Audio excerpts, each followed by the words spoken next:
भगवान मदद करते हैं। श्रद्धा की कहानी। एक छोटे से गांव में एक रिक्शा वाला रहता था। उसका नाम सुनील और उसकी पत्नी का नाम अनीता था। सुनील बहुत ही दयालु और मन का सच्चा इंसान था। उसकी भगवान में श्रद्धा भी अटूट थी। कैसी भी परिस्थिति उसका पर भगवान से भरोसा नहीं डगमगाता। वह रोज ऑटो रिक्शा चलाकर लोगों को उनके घर ले जाता था। छोटे बच्चों से लेकर बड़ों तक सभी से उसका बर्ताव अच्छा था। अच्छे स्वभाव की वजह से सैकड़ों लोग उसे पहचानने लगे थे। आधी रात भी अगर किसी को आवश्यक काम के लिए बाहर जाना पड़े तो वह नेक इंसान तैयार हो जाता था। रात के समय भी औरतें भरोसे के कारण इस रिक्शा चालक की रिक्शा में न डरते हुए जाती थीं। वो एक दयालु मन का इंसान था। सभी गांव वाले उससे बहुत प्यार करते थे। उसके 3 लड़कियां थीं, चांदनी, सलोनी और अंकिता। वह तीनों पढ़ाई कर रही थीं। बड़ी लड़की की पढ़ाई पहले से ही पूरी हो चुकी थी। सुनील ने अपनी बड़ी बेटी चांदनी की 12वीं तक पढ़ाई करवाई थी। बाकी की 2 लड़कियां पढ़ाई कर रही थीं। उम्र होते ही उसने अपनी बड़ी बेटी की शादी करने का निश्चय किया। भगवान का दिया हुआ उसके पास जो भी था वो उसके लिए काफी था। रिक्शा चालक ने अपनी बड़ी बेटी की शादी एक अच्छी जॉइंट फैमिली में तय की। उसके ससुराल वालों ने शादी की तारीख निश्चित की थी। रिक्शा चालक ने अपनी बेटी की शादी के लिए पैसे जमा करने के लिए दिन रात मेहनत की थी। उसने अपनी बेटी को गहने, कपड़े और शादी का सब सामान खरीदा। वह अपनी बेटी की शादी का दिन देखने के लिए आतुर था। एक दिन वह भगवान के मंदिर में पूजा करने गया। मंदिर में पूजा करते हुए वह बोलने लगा, हे भगवान, मेरी बेटी की शादी जल्द होने वाली है। मेरी बेटी की शादी का सामान खरीदते समय मुझे किसी चीज की कमी नहीं हुई। आपके दयालुपन से सब ठीक चल रहा है। सब सामान भी आ गया है, खाद्य पदार्थ भी पहुंच गए हैं। उसने इन सभी के लिए भगवान का उपकार माना और उन्हें धन्यवाद किया। शादी को 2-3 दिन बचे थे। वह अपनी बेटी के पास गया और बोला, मेरे पास तुम्हें देने के लिए ज़्यादा तो कुछ नहीं है, पर मैंने तुम्हारे लिए कुछ गहने लिए हैं। एक अच्छे परिवार में तुम्हारा हाथ सौंप रहा हूँ। लड़का अच्छा काम करता है, वहाँ तुम्हें किसी चीज़ की भी कमी नहीं होगी। लड़की यह दूसरों की संपत्ति होती है, उन्हें एक न एक दिन ससुराल जाना ही पड़ता है। कभी निराश मत होना बेटा। आज मैं तुम्हें यह पाठ सिखा रहा हूँ। बड़े लोगों की आज्ञा का पालन करना। अपने सास ससुर को अपने माता पिता के समान समझना। मैंने तुम्हें 12वीं तक पढ़ाया है और सिलाई भी सिखाई है। ससुराल वालों ने तुम्हें कोई भी काम करने को कहा तो वह काम तुम जरूर करना। हमारी प्रतिष्ठा का ध्यान रखना। लड़की उसके अच्छे गुणों से ससुराल वालों को अपना बनाती है। तुम्हारे सास ससुर तुम्हें ताना मार रहे होंगे तो समझ लेना कि तुम्हारे खुद के माता पिता तुम्हें बोल रहे हैं। यह सब बातें वह रिक्शा चालक अपनी बेटी को समझा रहा था। समझाते वक्त उसकी आंखों में आंसू आ गए। घर में शादी का वातावरण था। घर में रिश्तेदारों की धूम थी। शादी के 3 दिन बाकी थे। रात में अचानक रिक्शा चालक के घर में भीषण आग लग गई। रात को उसका पूरा घर आग के लपेटे में आ गया।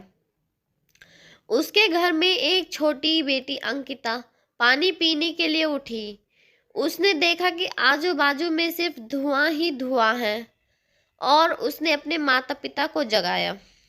जागते ही वे सब आग लगी ऐसा चिल्लाने लगे, कोई तो हमें बचाओ।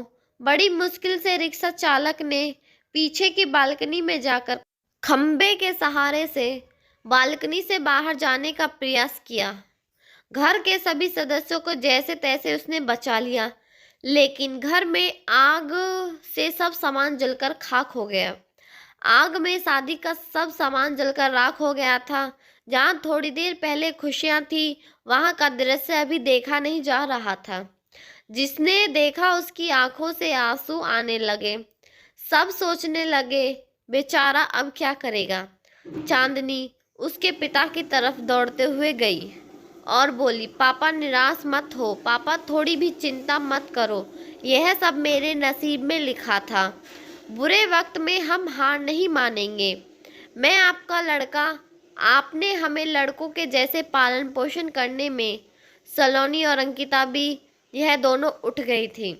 वह दोनों भी अपने पिता के पास जाकर खड़ी हो गईं। पापा, हम सब आपकी शक्ति हैं। हम तीनों ही आपकी बेटियां नहीं बेटे हैं। आज से हम भी आपके साथ काम करेंगे। चांदनी बोली, अगर वो लड़का मुझे सच्चा प्यार करता होगा तो यह सब देखकर भी शादी के लिए तैयार होगा। जो भी होगा वह मैं आनंद से स्वीकार कर लूंगी, चिंता मत कीजिए। तीनों बेटियों ने मिलकर अपने पापा को समझाया। आजू बाजू के सब लोग इकट्ठा हुए, साथ में बोल रहे थे कि ससुराल वालों को क्या जवाब दोगे। जो आया वह शोक व्यक्त करके चला गया। सुनील के घर के पास लोगों की भीड़ जमा हुई थी। सभी लोग बोलने लगे कि आपने अच्छे काम करके पैसे कमाए थे। सुनील बोला, कदाचित भगवान की यही इच्छा होगी। तभी उसकी पत्नी अनीता आई और बोली कि आप बस भगवान का नाम स्मरण करते रहो। आपके भगवान ने आपको बदले में यह सब दिया है। अब इस घर में कभी भगवान का नाम नहीं लेना। तभी सुनील ने उससे बोला, तुम नसीब वाली हो जो इतनी बड़ी आग में से तुम जिंदा वापस बाहर आई। यह नियति का खेल है, भगवान को दोष नहीं देते। किसी आदमी ने प्रेस में यह खबर दे दी। दूसरे दिन समाचार पत्र में खबर आई कि ऑटो रिक्शा चालक सुनील के घर में आग में जलकर सब खाक हो गया। उसकी बेटी की शादी को कुछ ही दिन बचे थे। गरीब आदमी अपनी बेटी की शादी कैसे करेगा। जिसने भी यह खबर सुनी उसने मदद की। उसे भले रिक्शा चालक को पहचानने वाले सब आए और पता नहीं अपने साथ क्या क्या लाए। उसका घर तोहफों से भर गया। किसी ने गहने, किसी ने कपड़े, किसी ने राशन तो किसी ने पैसे दिए। सब सुनने के बाद सभी रिश्तेदारों ने मदद की। शाम तक उसके घर में कितने रुपए जमा हुए पता नहीं। तीनों लड़कियों ने सब पैसे पापा को दे दिए। तभी सभी को अपनी आंखों पर विश्वास नहीं हो रहा था कि जहां सब ध्वस्त हो गया था वहां उसने 3 लड़कियों के साथ बैठे बैठे इतने पैसे जमा कर लिए। आसानी से शादी हो सकती थी। भगवान देता है तो छप्पड़ फाड़ कर देता है। उसने अपनी बेटी की शादी मंदिर में बड़े धूम धड़ाके के साथ की। लोग आपस में बोल रहे थे कि सच्चे मन के इंसान को भगवान मदद क्यों नहीं करता।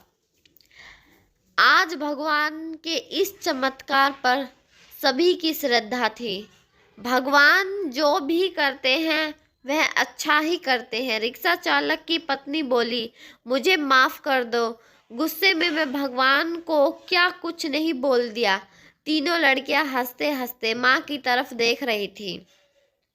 थोड़ी देर बाद जहां सब रो रहे थे, सब के चेहरे पर खुशी दिखी। भगवान सच्चे मनुष्यों की सबसे कठिन परीक्षा लेने में कोई कसर नहीं छोड़ते। सुनील और उसकी बेटियों ने संकट के समय एक दूसरे का साथ दिया, अपना विश्वास डगमगाने नहीं दिया। सच्चाई और भगवान में विश्वास के साथ अपना कर्म करते रहो। फल की इच्छा करो या ना करो, सही समय पर फल जरूर मिलता है। और जब भगवान हमारी मदद करना चाहते हैं तो ऐसे करते हैं जहां तक हमारी बुद्धि भी नहीं, सोच भी नहीं पहुंच सकती। धन्यवाद। को मेरी वीडियो अच्छी लगी हो तो लाइक करें, शेयर करें और मेरे चैनल को सब्सक्राइब करें। Thank you.